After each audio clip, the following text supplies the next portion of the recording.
Imagine you can buy a Hollywood mansion for only $1. Wouldn't you? This is a huge home out here on the hillside. The views must be spectacular. I gotta give him that for sure.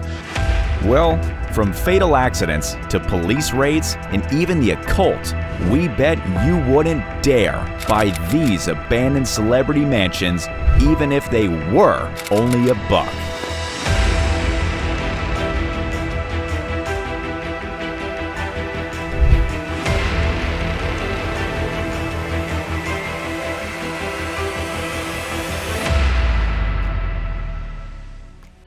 Liza Minnelli's childhood house.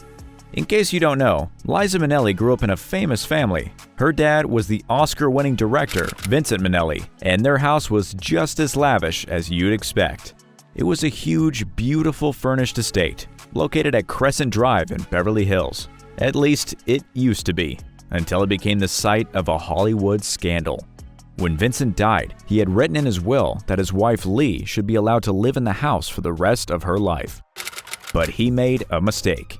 He'd also left his daughter Liza in charge of his estate, and she wanted to sell the house and buy a condo for her stepmom to live in instead. Lee didn't want to go, but Liza sold the house anyway in 2002. But Lee refused to move out. Liza stopped paying the bills in the house, while the staff decided to stay on and look after the house for free. They were probably worried about Lee being alone. After all, she was over 90 years old. Lee sued Liza. Finally, the new owners allowed Lee to stay in the house until her death, while Liza paying them rent. But when Lee finally passed away, the owners couldn't decide what to do with the place. These days, it's falling apart and only lived in by squatters. But a family feud is nothing compared to what led to the next mansion being left to rot. Aleister Crowley's mansion. Abandoned celebrity mansions are already interesting. But an abandoned celebrity mansion that was used for occasional rituals? That's a new level. To find that, we have to go over to Scotland. The spot the house was built on has a history that goes back much further than its celebrity owners. It was once the site of a church and a graveyard dating back to the 1300s.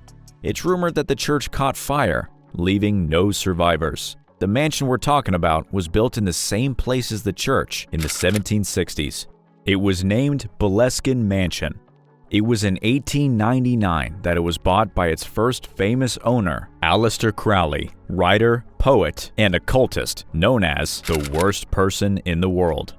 Apparently, he believed the house, which some think has a secret passage connecting to the old cemetery, was the perfect place for his secret occult rituals. Nobody knows exactly what happened in the house. Crowley left the property in 1913. It was bought decades later by a second famous owner, Jimmy Page, the Led Zeppelin guitarist. He and a series of other people who were involved in the house claimed the disturbing things that happened all the time. But in the 2010s, 2 fires started in the house, leaving some serious damage. Apparently, it has been sold, and the owners plan to restore it. This isn't the only house that Crowley left abandoned. Over in Cornwall, in England, another house at the top of the hill is the stuff of legends with locals. Apparently, the house was left abandoned after Crowley's departure, thanks to the mysterious death of a healthy woman in the house and a man who went mad. Today, the Cornwall cottage is even more abandoned than the Boleskine mansion. Nobody wants to step foot inside the house where a famous occultist apparently summoned up the devil himself. But you don't need to summon the devil to convince others they don't want to live somewhere. A tragic story of a terrible accident can leave people feeling a property is bad luck, even if it's been visited by legendary rock stars. Pink Floyd Studio. This next mansion carries a little piece of rock history. The 11-bedroom mansion, called Hook End, was once owned by Pink Floyd guitarist David Gilmour and was where they recorded some of their albums. Gilmour bought it from Alvin Lee from the band 10 years after, who'd built an impressive recording studio in the house. Loads of musicians would also go on to record in the mansion, including Rod Stewart, Tom Jones, and the Smiths. Gilmour sold the property to Westside Productions, and they sold it to legendary musician and producer Trevor Horn. He didn't only record in the house, he also lived in it with his famous record producer wife, Jill Sinclair, and their 4 children. They stayed in the house until tragedy struck. One day, their son, who was then attending university, was doing some target practice with his air rifle in the garden. He had no idea his mom was nearby when he fired a shot. It was a horrifying mistake. The bullet severed an artery in Jill's neck, and the blood loss deprived her brain of oxygen. By the time they got her to the hospital, she was in a coma. The doctors discovered she had permanent brain damage that they couldn't repair, and she spent the next few years unable to speak, move, or even smile. She eventually died of cancer after never fully waking up. Obviously, Trevor put the property on the market, and it's believed to have been sold, but the mansion is in terrible condition. A terrible event like that often leads to a house being abandoned, but this next one is more of a mystery. Nellie's Missouri Mansion. The Grand Mansion is perched right on top of a hill in Missouri. It was owned by iconic rapper Nelly, but he never lived in it. Apparently, he originally bought it because he wanted to flip it, but that never happened. In fact, the house was never even finished. Eventually, Nelly gave up on it and put it on the market. But you can bet he made a loss. We have no idea how much it was originally worth, but when it went on the market in 2020, it was going for less than $600,000. That's a long way off celebrity mansions that sell for millions. The property was sold though, but not to any old buyer. Weirdly, it was snapped up by the Kingdom of God Global Church. If you haven't heard of them, that's because they're a pretty mysterious group. They've been buying up big properties over the last few years, and their new neighbors aren't too happy. Locals have reported weird events at the homes owned by the church, including visits from the FBI and up to 40 people living in one of the houses. Some of their neighbors even think they might be some kind of cult. We'll just have to wait and see what they do with Nellie's mansion, but it's still in pretty bad shape. But this next controversial mega build is way worse. In fact, it seems like people are just waiting for this house to kill someone. Muhammad Hadid's illegal pad. Muhammad Hadid's mega build project has been making headlines for over a decade, for all the wrong reasons. Hadid is a multi-millionaire real estate developer, so you'd think he'd know what he was doing, but apparently not. The construction of the controversial Bel Air mansion began in 2011, but then it didn't stop. Hadid kept adding more and more rooms onto the property, not caring whether he had the permits or not, which he didn't. Soon, the neighbors were complaining, and he found himself in a legal battle with Los Angeles authorities. Why? Because his 14,000 square foot house had grown to a 30,000 square foot mansion.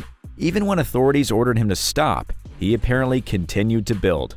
Soon, there was a whole new floor and a pool deck, which, again, he didn't have permits for. He was sentenced to 200 hours of community service, but it didn't end there.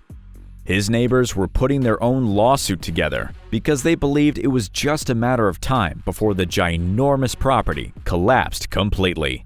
The courts agreed, calling the property a clear danger. And let's face it, nobody wants a building that size to slide down a hill in Bel Air. So what's happened to the giant property? Well, it's been abandoned for 10 years. Despite Hadid originally wanting to sell it for $100 million, it's currently on the market for just $8.5. But that's not surprising.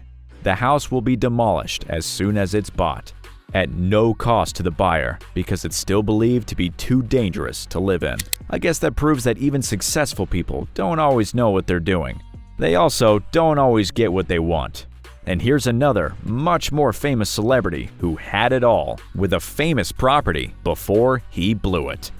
Michael Jackson's Neverland. Michael Jackson can join that list too. Jackson's Neverland Ranch is the stuff of legends, but not always in a good way. He purchased the California property in 1987 and transformed it into a wonderland. It had a zoo, amusement park rides, and its own railway, not to mention the giant mansion. But the dream came to an end in 2003, for obvious reasons. Police raided the property, Jackson was taken to court, and he never stepped foot on the ranch again, as far as anyone knows. Some people think this was just because of the legal fees badly affecting his ability to keep the place running. Whatever the reason, that was the end of the Neverland parties forever, and the property was sold. The new owner spent a ton of cash rebranding, but it never went anywhere. The property was abandoned for years while the owners tried to sell it, each time discounting the price more and more, starting at $100 million and finally selling for only $22 million in 2020. We'll have to wait and see if the Neverland property curse strikes the new owner too, or if he'll be the first person who can successfully restore and, more importantly, rebrand the controversial ranch. And speaking of controversial, when you think about celebrities, you'd probably think the biggest ones out there live a super lavish lifestyle. However, that's not always the case. And some of them, even your favorite ones, are known for being cheap. In this next video, you'll see 15 extremely rich people who actually live like average Joes. Click here to watch it next.